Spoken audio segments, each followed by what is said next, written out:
بسم اللہ الرحمن الرحیم۔ السلام علیکم۔ جو امریکی انتخابات کی تاریخ قریب آ رہی ہے، overseas American Pakistani Donald Trump کو جس طرح سپورٹ کر رہے ہیں، اس کے ساتھ ہی حکومت کے خدشات میں اضافہ ہو رہا ہے، اور وہ یہ سمجھتے ہیں کہ کہیں ڈونلڈ ٹرمپ کی طرف سے یہ کمٹمنٹ تو نہیں دے گی کہ جب وہ اقتدار میں آئیں گے تو عمران خان کی رہائی کے حوالے سے اہم کردار ادا کریں گے، اور اس کے ساتھ ہی امریکی جو کانگریس کے اراکین ہیں وہ یہ بھی یقین دہانی کروا رہے ہیں کہ ہم کوشش کر رہے ہیں کہ اڈیالہ جیل کے اندر جو ہے وہ باقاعدہ امریکی سفیر اور کچھ عام افیشلز پہنچ کر عمران خان سے ملاقات کریں۔ آج اڈیالہ جیل کے اندر امریکہ کا ایک عام وفد پہنچا ہے، کیا ان کی عمران خان سے ملاقات ہوئی ہے؟ اس کی کچھ تفصیل میں نے آپ کے سامنے رکھ دی ہے۔ دوسری طرف قاضی گروپ کے جو دستخطی ججز جن کو کہا جاتا ہے، ان کو گھر بھیجنے کی کیا تیاریاں شروع ہو چکی ہیں؟ اس حوالے سے ایک صحافی نے بڑا عام دعویٰ کیا، اس پہ بات کریں گے۔ حکومت اس وقت مکمل طور پہ گھبراہٹ کا شکار ہے، بخلاہٹ کا شکار ہے۔ آج ایک صدارتی آرڈیننس آیا ہے، اور ساتھ ہی انسداد دہشت گردی کا جو ایکٹ ہے اس کے تبدیل کرنے کے لیے بھی ایک بل آج قومی اسمبلی کے اندر پیش کیا گیا ہے۔ یہ کیا ماجرا ہے اور اس کا کیا امپیکٹ ہوگا؟ کیا اسی کے تحت عمران خان کے خلاف کوئی نئے کیسز تو تیار نہیں کیا جا رہا ہے؟ اس پہ بھی بات کریں گے۔ امید ہے ویڈیو آپ سماعت کریں گے، انتہائی عام ویڈیو ہے، اور اپنے فیڈ بیک سے ضرور آگاہ کریں گے۔ آج آپ نے دیکھا کہ ایک صدارتی آرڈیننس آیا، اور صدر صاحب جو ہے ان کا ویسے تو پاؤں فریکچر ہوا پڑا ہے، لیکن وہ ایک مہینہ رہیں گے بھی دبئی کے اندر، لیکن اس پہ جو ایک آیا آرڈیننس سامنے، اس کے اندر کچھ تبدیلیاں کی گئی ہیں۔ حالانکہ اس وقت اجلاس بھی جاری ہے قومی اسمبلی کا، آرڈیننس کا کوئی بغیر تک نہیں بنتا تھا، لیکن پھر بھی Supreme Court practice and procedure ترمیمی آرڈیننس ہے 2024، اس کے اندر کچھ ترامیم کی گئی ہیں۔ میں دو تین ترامیم آپ کے سامنے رکھتا ہوں۔ ایک تو یہ ہے کہ جو سپریم کورٹ آف پاکستان کے موجودہ چیف جسٹس ہیں، اس پر اب حکومت کو اعتماد نہیں رہا۔ اب وہ سمجھتے ہیں کہ 5 نئے ججز آنے چاہیے تاکہ ہمارے جو دستخطی ججز ہیں ان کے اندر اضافہ ہو، اور ہم جس طرح کے رزلٹ چاہتے ہیں، جس طرح کے فیصلے چاہتے ہیں، جس طرح قاضی فائز عیسیٰ کے جانے کے بعد اخلاء ان کو محسوس ہو رہا ہے، اس کو فل کیا جائے، تاکہ ایسے لوگ ہوں جو آئین قانون کو روند کے، پاکستانی قوم کی منشا کو روند کے، اور کوئی الیکشن نہ کھلے، فارم 47 نہ کھلے، اور وہ ساری جو اس وقت ان کے لیے پریشانی کی باعث چیزیں ہیں اس کے اندر کوئی ہاتھ نہ ڈالے۔ تو اب یہ جو ہے وہ یہاں پہ سپریم کورٹ میں کہا گیا ترمیم سیکشن 2 ایکٹ 17 کے اندر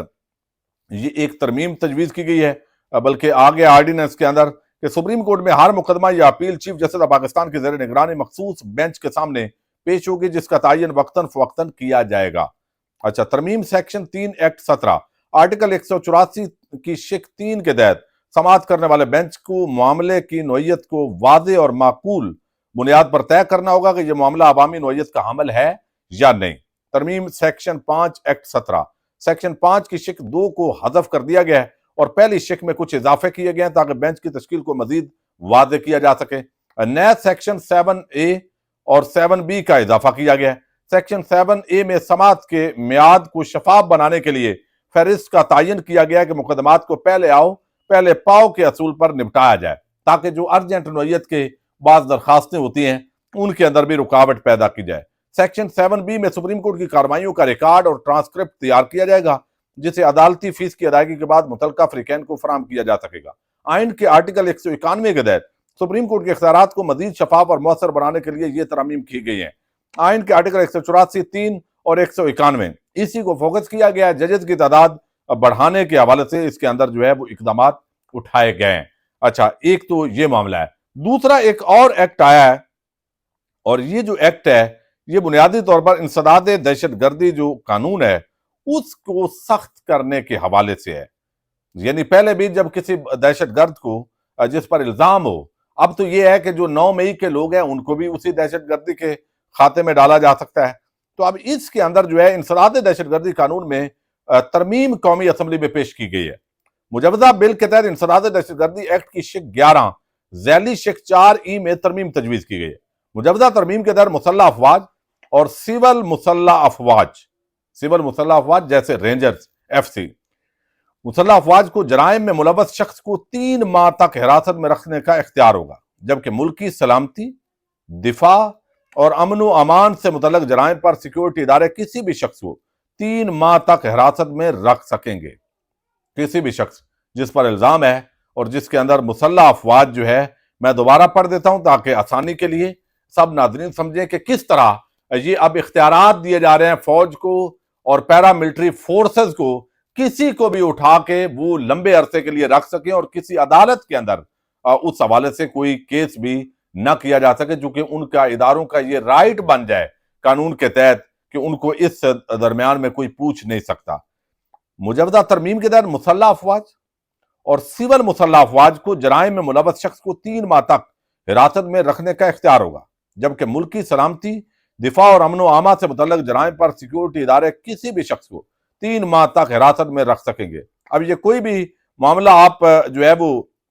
ملکی سلامتی کر لیں، دفاع میں ڈال دیں اور امن و امان کے اندر، امن امان کیا ہے بھائی؟ کوئی ریلی کر رہا ہے، کوئی احتجاج کر رہا ہے تو اس کو آپ بغاوت بنا دیں، یعنی یہ اس کے اندر بڑے سوالات ہیں۔ مجوزہ ترمیم کے مطابق تاوان، بھتہ خوری، ٹارگٹ کلنگ اور اغوا سے متعلق جرم پر 3 ماہ زیر حراست رکھا جا سکے گا، جبکہ جرائم میں ملوث شخص کی 3 ماہ سے زائد حراست یا نظر بندی میں شفاف ٹرائل کا حق دیا جائے گا۔ 3 ماہ سے زائد نظر بندی آرٹیکل 10A کے تحت ہوگی۔ مسلح افواج اور سول مسلح افواج کسی شخص کو زیر حراست میں رکھنے کا حکم دیں، وہاں الزامات پر تحقیقات JIT کرے گی۔ مذکورہ جرائم میں ملوث شخص کی تحقیقات JIT کرے گی۔ JIT SP police, intelligence agency, civil armed forces اور مسلح افواج قانون نافذ کرنے والے اداروں پر مشتمل ہوگی۔ انسداد دہشت گردی ایکٹ میں ترمیم وزیر داخلہ محسن نقوی کی جانب سے یہ لائی گئی ہے۔ اب یہ آپ سمجھ جائیں محسن نقوی جو ترمیم لا رہے ہیں اس کا ایجنڈا کیا ہے، یعنی سول سپریمیسی کو سرنڈر ایسا ایسا کرنا ہے ان فیصل واڈاؤں اور محسن نقویوں کے ذریعے، یہ اس وقت جو ہے وہ رول کر رہے ہیں۔ اچھا، دوسری طرف ایک اور سوال اٹھایا جا رہا ہے کہ جسٹس یحییٰ آفریدی اور باقی جو ججز ہیں وہ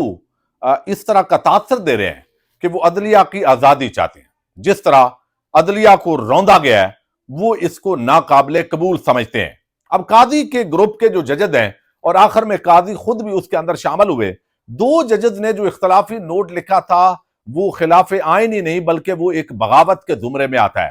اور وہ جسٹس امین الدین اور نعیم اختر افغان کے ساتھ غالباً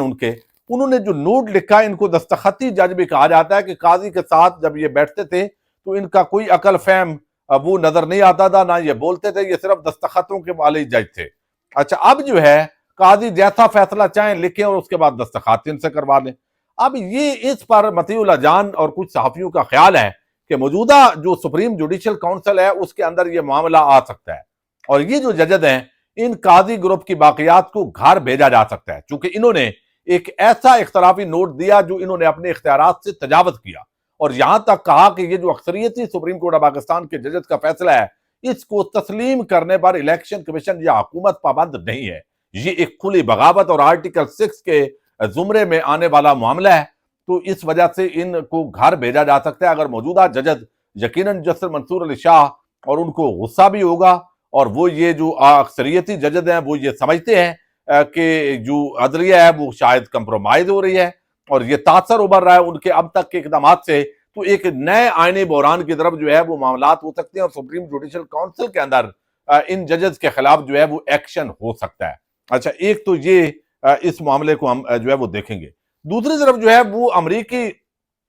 جو اراکین کانگریس ہیں وہ 62 کی تعداد میں تھے، انہوں نے ایک خط لکھا، جو خط جو ہے وہ بنیادی طور پر جو ہے وہ لکھا گیا ہے، اور وہ جو خط ہے وہ امریکی صدر جو بائیڈن کو لکھا گیا کہ عمران خان اور تحریک انصاف کے خلاف جو ہیومن رائٹس وائولیشن ہو رہی ہیں، جو ناجائز ان کو بند کرنے کی کوششیں ہیں، اس کے اندر اپنا کردار ادا کیا جائے۔ اگرچہ جو بائیڈن انتظامیہ اپنے رد عمل دے چکی ہے، لیکن اس کے ساتھ ہی